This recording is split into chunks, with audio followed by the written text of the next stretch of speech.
한준희 장전의 원투펀치 249화 3부 시작하겠습니다. 예고 드렸던 대로 3부에서는 국가대표팀에 대해서 이야기를 해볼 텐데요. 자, 지금 저희가 굉장히 중요한 일전을 앞두고 있습니다. 중국과의 러시아 월드컵 최종 예선 6차전을 앞두고 있는데 저희가 일단 5경기를 치렀잖아요. 반환점은 돌았지만 결코 안심할 수가 없는 바로 그 상태에서 중국을 만나게 됩니다. 방송사는 지금 JTBC가 지금 최종 예선은 단독 중계를 하고 있는데 비자가 안 나오고 있다 그래요, 아직도. 중계진에게요? 예. 그래서 아마 지금 녹화 기준 목요일인데 현장 중계를 못 갈 가능성이 있고요. 일부 선수들도 지금 바로 그쪽 넘어가야 될 해외파들도 그런 상황이 있는 것 같고, 그런 문제들 일단 빨리 해결이 돼서 안전하게, 지금 사드 문제가 걸려 있기 때문에 네네. 정치적으로 지금 민감한 상황입니다. 그래서 그런 정치적인 문제와 상관없이 스포츠는 순수한 영역이다. 차질 없이 진행되기를 우리는 바라고 있죠. 그렇죠. 네, 그 방송 나가는 시점에 진짜 그런 것들이 다 해결됐으면 좋겠다. 자, 슈틸리케호 명단이 발표됐을 때도 사실 잡음이 조금은 있었어요. 왜 이 선수를 뽑았는지 기준이 조금 애매모호하지 않느냐. 그리고 처음에는 곽태희 선수 그리고 김민우 선수를 선발을 했다가 이제 부상 때문에 합류를 못하고 그러니까 김보경 선수가 저는 발탁이 됐어요. 네. 결정적으로 곽태희 선수는 좀 약간 몸이 좋지 않았거든요. 네. 어떻게 보면은 좀 확인을 확실히 안 해보고 지금 선발한 겁니다. 지금 제가 엄밀히 얘기하면. 네. 그러니까 슈틸리케 감독은 지금 리그가 물론 초반부입니다. K리그에서 지금 컨디션이 좋은 선수들, 뭐 네. 이런 선수들을 뽑을 수는 있겠죠. 근데 그것보다 일단 중국 원정이 상당히 부담스러운 것만은 사실인 것 같고, 네. 새로운 선수가 들어가는 거에 대한 부담이 더 큰 것으로 보입니다. 그러니까 어찌 됐든 지금 수비진의 뭐 장현수 선수도 지금 실전 감각이 많이 떨어져 있거든요. 경기를 오랫동안 안 뛰었기 때문에. 김기 선수도 경기 수가 지금 최근에 상당히 적었고, 네.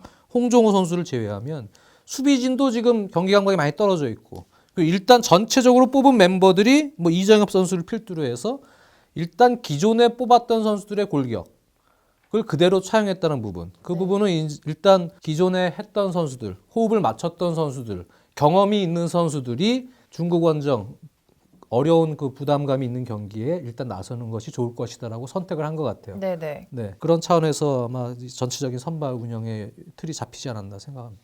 최근에 여러 언론들에서도 좀 비판적인 글들도 많이 나왔습니다만, 이 경기에서 이제 반등을 하면 중국도 뭔가 희망의 불씨를 조금이라도 이제 살아날 수 있는 그런 상황에서 우리가 지금 원정을 가는 거예요. 그런데 사실 슈틸리케 감독은 특히 이제 수비진 같은 경우에도 여태까지 우리가 뭐 조직적으로 좋았다고는 볼 수 없습니다. 여러 가지 저희도 이제 원투펀치를 통해서 비판적인 또 알파신도 하고 그랬습니다만, 그렇다고 해서 지금 이 마당에 또 새로운 선수들을 또 많이 투입한다는 것은 또 슈틸리케 감독에게는 그만큼 부담이 있을 거예요. 그래서 저는 슈틸리케 감독이 충분히 자신이 익숙하고 잘 아는 선수들로 일단 가려는 그 자체는 그거는 뭐 슈틸리케 감독으로서 충분히 할 수 있는 선택이고, 우리의 사실 문제는 그 익숙한 선수들이 들어가서 여태까지 나왔던 안 좋았던 부분들, 그런 것을 어떤 개선시켜서 경기에 임한다면은 사실은 뭐 충분히 익숙한 선수들을 발탁한 것 자체는 저는 문제가 안 될 수 있다고 생각을 하는데, 공연히 여러 가지 기준 같은 것을 이 선수에게는 이 기준, 저 선수에게는 저 기준, 이런 식으로 오히려 말을 할 필요가 없는 것 같아요. 선수들에 따라서 약간 다른 상이한 기준들을 적용을 시키다 보니까 또 언론에서는 당연히 비판 기사가 안 나올 수가 없는 겁니다. 그렇게 아예 얘기를 하지 말고 그냥 지금은 굉장히 중차대한 국면이고 평가전도 아니고 여러 가지로 우리가 어려운 상황에서 여태까지 안 써봤던 선수들을 마구 쓸 수는 없다, 이 얘기를 하고 충분히 지금까지 썼던 선수들을 자기는 뭐 신뢰한다, 이렇게 얘기를 하고서 그런데 여태까지 나왔던 문제점들은 이렇게 이제 보완을 하겠다, 이렇게 오히려 답변을 하는 것이 훨씬 더 팬들이라든가 어떤 언론들에게는 조금 더 신뢰감을 줄 수 있는 그런 답변이 아닌가. 이 익숙한 선수들을 뽑아놓은 것이 딱 눈에 보이는데 뭐 이 선수는 이 기준, 저 선수는 저 기준, 이렇게 얘기할 필요 자체가 없었지 않나라는 말씀은 드리고 싶습니다. 팬들이 걱정하는 건 그거예요. 정말로 이 익숙한 선수들을 쓰는 건 문제가 없지만 이 익숙한 선수들을 가지고 그동안 보여왔던 단점들을 얼마만큼 지금 개선을 해서 중국전 꼭 이겨야 되잖아요. 그 부분에 대한 지금 물음표 때문에 계속해서 걱정이 팬들이 되죠. 걱정을 하고 있는 것 같아요. 특히 선수 면면을 이렇게 보면 수비 라인과 최종 수비와 그 허리 라인, 그쪽이 경기 감각이 좀 많이 떨어져 있다는 얘기입니다. 근데 문제는 리피 감독의 현재 중국은 최근에 뭐 차이나컵 뭐 이래가지고 이제 일종 평가전 일환으로 아이슬란드랑 뭐 크로아티아랑 경기를 치러보긴 했는데 네. 이제 그동안 대표팀에 많이 선발되지 않았던 선수들을 많이 뽑아서 좀 테스트를 하는 무대였고요. 근데 전체적으로 이번에 다시 뽑은 명단은 그래도 기존 주축 선수들이 거의 들어갔어요. 그래서 광저우 헝다 주축 선수들이 좀 많이 들어갈 거고, 그래서 뭐 런항, 펑샤오팅, 장리펑, 자오밍잔 이런 선수들이 4백 운영이 되고, 황보원, 정즈, 뭐 차이후이캉, 또 우레이 뭐 이런 선수들이 해서 들어가겠죠. 일단 지난 차이나컵 두 경기의 패턴들을 보면 압박의 강도가 좀 많이 올라갔고요. 예전보다는요. 4-1-4-2 됐던 중간에 4-2-3-1로 바뀌는 그런 전형에서도 압박은 상당히 늘어났고 활동량을 많이 강조를 하더군요. 저는 걱정이 지금 수비와 후방 플레이메이커 역할. 거기서 지금 경기 감각이 떨어진 선수들이 그 압박에서 풀어내지를 못하면 미스가 많이 나오고 위험 부담이 커진다는 얘기입니다. 사실 그 부분이 저는 가장 걱정이 들어요. 그래서 계속 중용했던 선수들 믿고 가는 건 좋은데 선수들 컨디션을 얼마큼 빨리 끌어올리고 회복을 시켜서 이 경기에서 우리가 좀 우려했던 것보다는 좋은 경기를 만들어내느냐. 네. 특히 밑에서 공격도 공격입니다만 밑에서 그 실점할 수 있는 우려를 많이 차단하려는 노력. 이것이 저는 1차적으로 중요하다고 봅니다. 저는 이 경기의 첫 번째 키워드는 후방으로부터의 빌드업, 후방으로부터의 이른바 탈압박. 탈압박이 저는 1번 키워드라고 생각을 하고 있습니다. 왜냐하면 중국이 사실은 우리와 경기할 때, 이제 우리 홈에서 할 때 후반전에도 좀 중국이 강하게 나왔습니다만 사실은 이 경기는 중국이 초반부터 강하게 나올 수 있는 경기입니다. 그러니까 장 의원님 말씀하신 그 활동량과 압박의 증가, 이제 그런 부분들이라고 볼 수가 있겠는데요. 그렇다면 상대가 강하게 나온다면 그만큼 우리로서는 이것을 풀어내서 빌드업을 해서 상대의 또 뒷공간을 공략하는 그것이 이루어져야 되는데, 만약에 이제 후방 아래쪽에서부터 볼 줄기가 제대로 빠져나오지 못하게 되는 상황이 되면은 우리는 중국의 압박에 초반부터 상당히 휘둘릴 가능성이 있는 경기다. 그래서 오히려 그런데 우리가 그것을 잘 헤쳐나올 수만 있으면 탈압박이 잘 돼서 빌드업이 되기만 하면 우리가 중국에게 먼저 한 방을 터뜨리고 이제 경기를 할 수도 있는 흐름이 되거든요. 그래서 전체적으로 우리에게 가장 중요한 것은 역시 1번 키워드는 탈압박. 그런데 이제 장 의원님 말씀대로 탈압박을 가장 기초적인 단계에서부터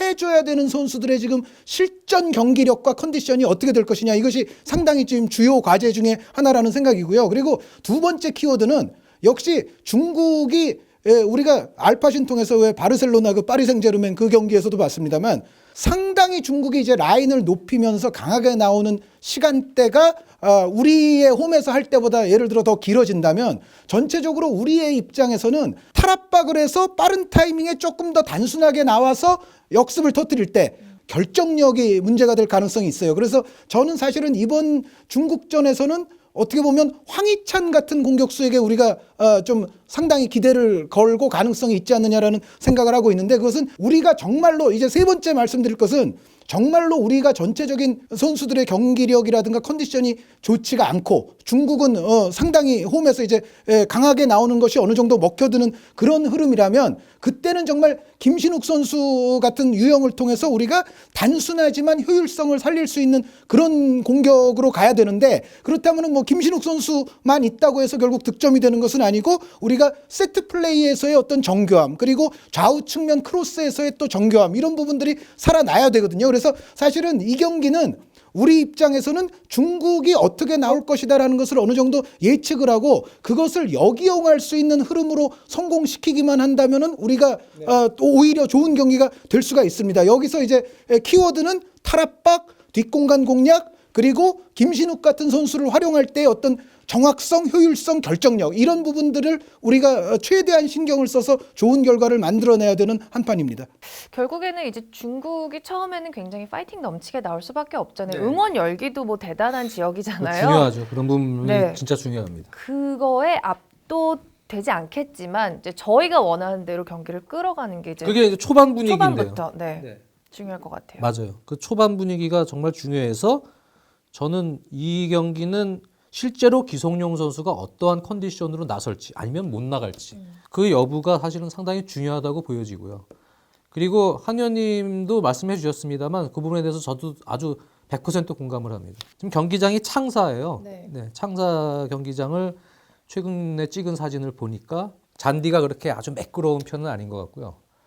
아마 중국이 잔디 관리를 아주 깔끔하게 해놓진 않을 것 같습니다. 네. 한국이 아무래도 쇼패스나 정교한 부분에서 풀어서 나가서 경기 운영을 높게 할 가능성이 있다고 본인들도 판단할 수가 있기 때문에 중국은 강하게 압박, 기동력을 활용해서 우당탕탕 끊어서 들어가려는 노력을 할 것으로 보이기 때문에 저는 그동안 슈틸크 감독이 물론 활동량이 좋은 이정엽 선수를 중용을 해서 이정엽 선수를 뽑을 때는 전방에 내세웠습니다만 김신욱 선수를 조금 오랜 시간 활용을 해서 물론 역습을 할 때 거쳐가는 세밀함은 필요하겠죠. 하지만 긴 공격을 좀 많이 병행해서 김신욱 선수를 최대한 활용을 하고 손흥민 선수가 이 경기는 못 뛰기 때문에 역시 손흥민 선수 역할 그동안 김신욱, 손흥민 이런 이제 톰과 제리 조합이 좀 잘 맞았다면 이번엔 김신욱, 황희찬 이 조합을 조금 좀 기대를 해봐야 되지 않느냐. 한 번에 세컨볼을 볼 수 있게끔 넘겨주고 거기서 김신욱 선수에게 좀 많은 역할을 부여하면서 우리의 허리 라인에서 오히려 끊어서 들어가면 중국이 하려고 했던 밸런스가 많이 흐트러질 수가 있다. 공수 간격이나 여러 가지 부분에서 그런 부분을 영리하게 잘 활용을 하는 것이 중요하다. 그래서 무리하게 후방에서 패스 횟수를 늘리지 말자. 위험하면 그러다가는 실수 나오면 네네네. 큰일 나요. 큰일 나요. 경기장의 잔디 상태, 또 선수들의 컨디션 여부, 중국의 압박 강도를 고려해 볼 땐 위험하면 바로바로 롱볼 축구도 괜찮으니까 이 경기는 어쨌든 원정입니다. 최대한 위험 부담을 줄이는 경기를 하면서 급한 쪽은 상대입니다. 그런 심리적인 부분을 최대한 이용을 해서 운영을 하면 우리가 좋은 결과를 낼 가능성이 있다 이렇게 생각이 듭니다. 사실 두 팀의 지금 승점 상황을 봤을 때 우리도 당연히 우즈벡 이란과의 경쟁을 위해서는 3점이 필요하지만 중국 입장에서는 반드시 승리를 노릴 거고 거기서는 우리의 단순성과 효율성과 정확도가 살아나야 됩니다. 그 타겟은 역시 황희찬의 뒷공간 돌파하는 스피드 그리고 김신욱의 높이 이것이 이제 주무기가 돼야 되는데 여기서 이제 한 가지 조금 더 부가적인 주문을 하고 싶다면 이날 또 중국의 어떤 응원 열기는 엄청날 것으로 일단 예상은 되잖아요. 그렇게 되면 심판이 그 현지 홈팀의 그 정말 열화와 같은 응원 그 분위기에 약간 심판이 휩쓸릴 수가 있어요. 우리의 입장에서는 상당히 어떤 판정이 우리에게는 박하게 나올 것이라는 생각을 하고서 경기를 해야 된다. 그러니까 무리한 괜히 저 쓸데없는 우리 수비 진영에서의 파울이라든가 이런 어떤 카드가 발생할 수 있거나 더더욱 그래서는 안 되지만 페널티가 발생할 수 있다거나 이러한 상황은 절대 만들면 안 될 것이고 이런 때는 심지어 이런 것까지도 조심해야 돼요.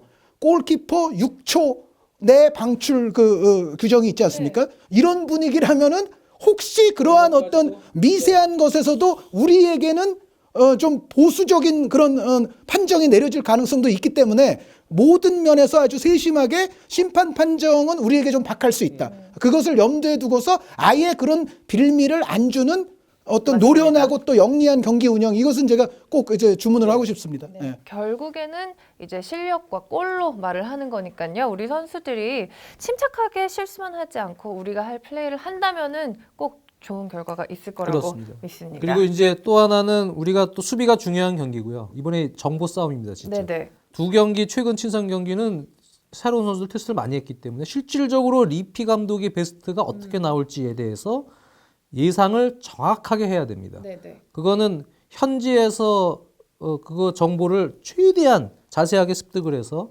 베스트 11이 어떻게 나올지. 지금 중국에서도 지금 일부 컨디션이 좋은 선수들에 대한 정보들도요. 취득을 해서 그런 부분들도 상당히 조심을 하고 대비를 해야 될 것으로 보여져요. 그래서 이번은 여러 가지로 특히 코칭 스태프가 또 옆에서 서포터를 그런 정보들을 선수들에게 많이 지원을 해서 선수들이 다 꿰고 들어가서 심리적으로 우위에 쓴 채 상대를 완전히 알고 들어갈 수 있게 그렇게 준비를 했으면 좋겠습니다. 네, 자 좋은 결과 있기를 꼭 바라고요. 자 여자 축구에 대해서 조금 이야기를 해볼까 합니다. 자 마찬가지로 같은 날 윤덕효 명단이 발표가 됐는데요. 이제 2018 여자 아시안컵 예선 명단이 발표가 됐습니다. 익숙한 이름들이 많이 보여요. 네, 여자 축구 같은 경우는 사실 윤덕효 감독이 점진적인 세대 교체를 하고 있었습니다만 지금 너무도 중요한 판이 걸려버렸어요. 이게 우리가 아시다시피 평양에 가서 이제 북한과 같은 조가 돼서 북한뿐만 아니라 인도, 홍콩, 우즈벡과도 경기를 합니다만 평양에서 4경기죠. 문제는 이 지금 5팀 중에서 1위를 해야 됩니다. 네. 왜냐하면 이것이 2019 여자 월드컵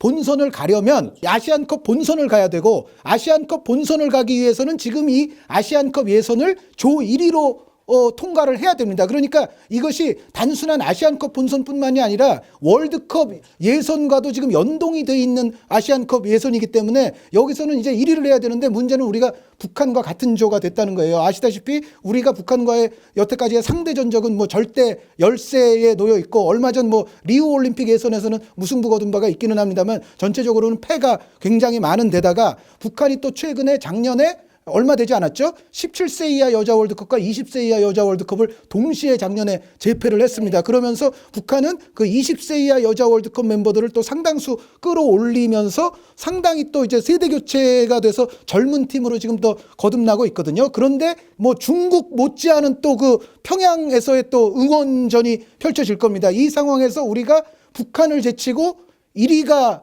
돼야만 하는데 이거 이제 쉽지는 않은 과제예요. 쉽지는 않은 과제인데 제가 봤을 때는 가장 중요한 거는 선수들의 체력적 몸 상태 컨디션을 이 북한전에 딱 맞춰서 최상으로 끌어올리도록 준비가 돼야 돼요. 왜냐하면 북한 여자 축구의 가장 큰 특성은 여자 아틀레티코 마드리드다. 아이고야. 정말로 그러니까 지난 이제 17세, 20세 이하 월드컵에서도 북한보다 테크닉이 더 좋은 팀들은 있었어요.